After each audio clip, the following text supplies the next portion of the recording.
students, welcome to MJC Learning.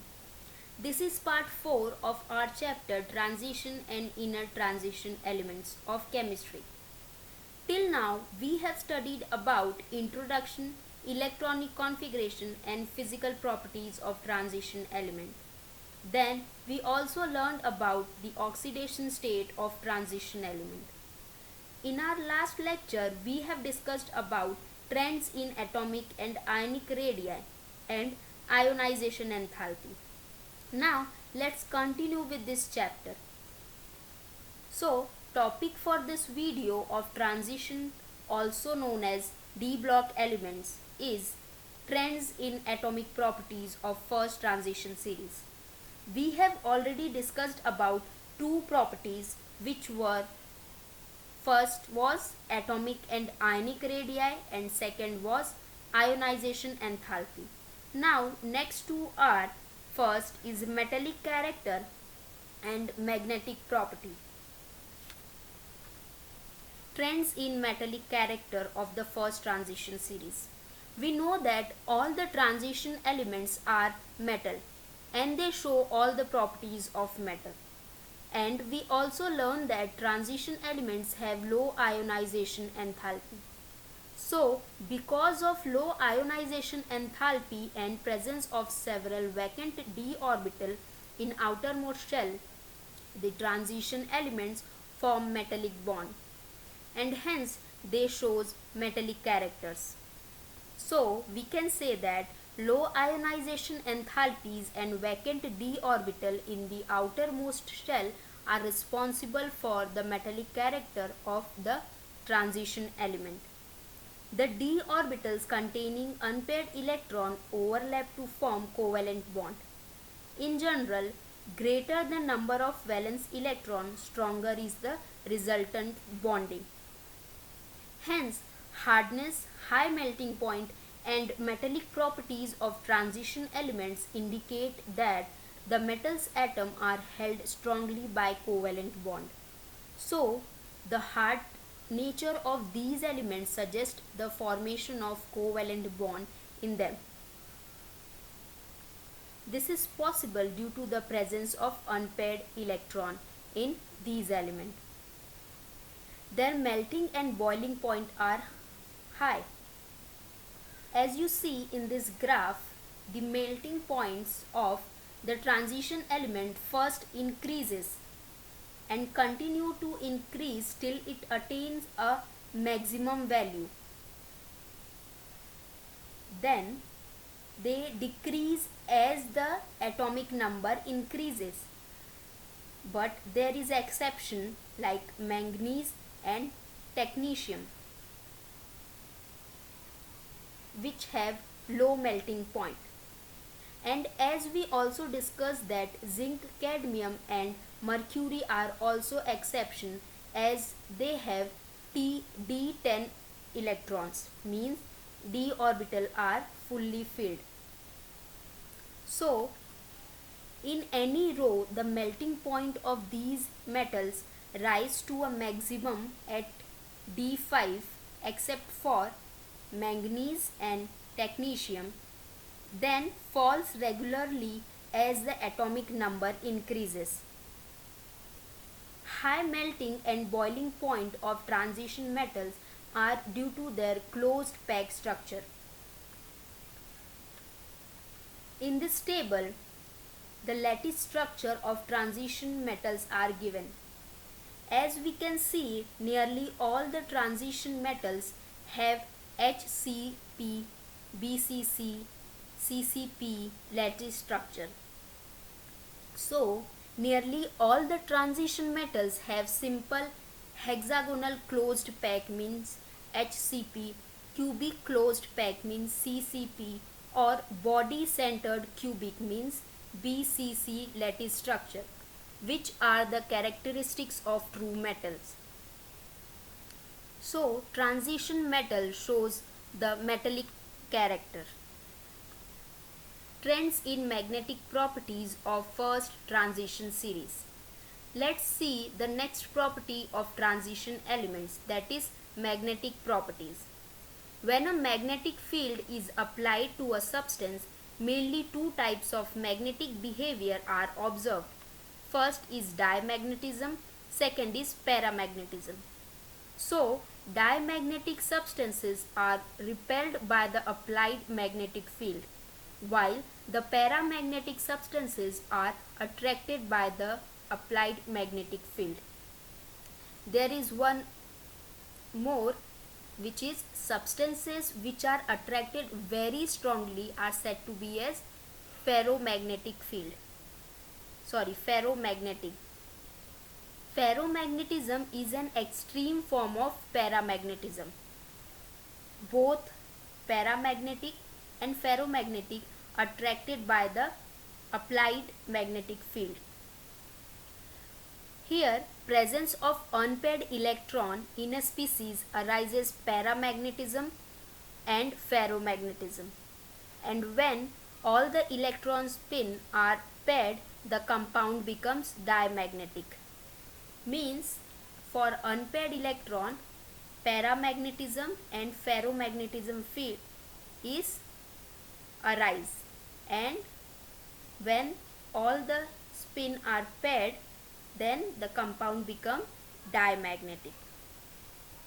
And we know that transition elements have unpaired n-1d orbital.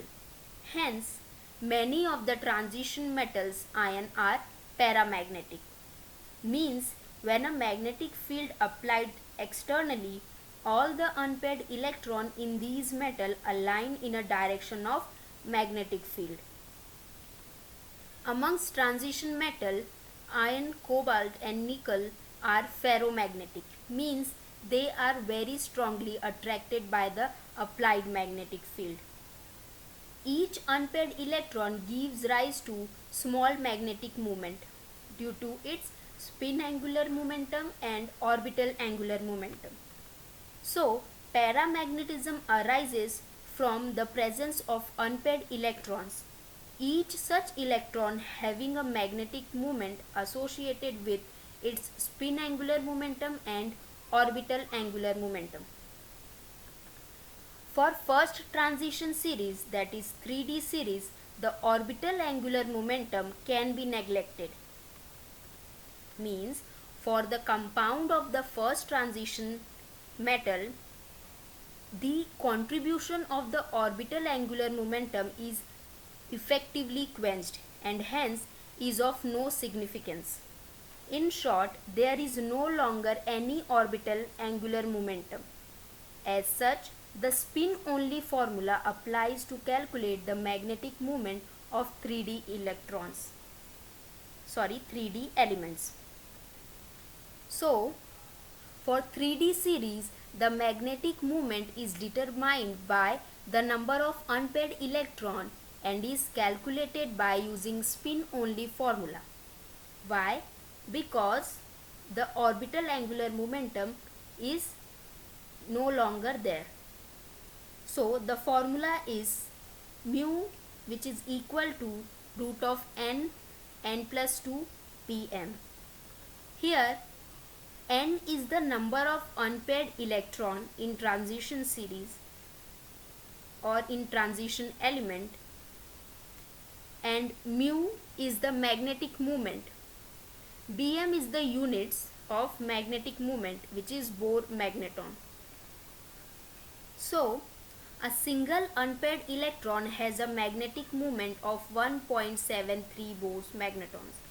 Means when the value of n is 1, means unpaired electron is 1, then 1 in the bracket 1 plus 2, which is 3 into 1 is 3. So, root of 3 is 1.73. So, a single unpaired electron has a magnetic moment of 1.73. The magnetic moment increases with increase in number of unpaired electron. Means as the number of unpaired electron increases, the magnetic moment also increases. Magnetic moment are determined experimentally in solution or in solid state, where central metal is hydrated or bound to a ligand. So in this table we can see slight difference in calculated and observed value of magnetic moment.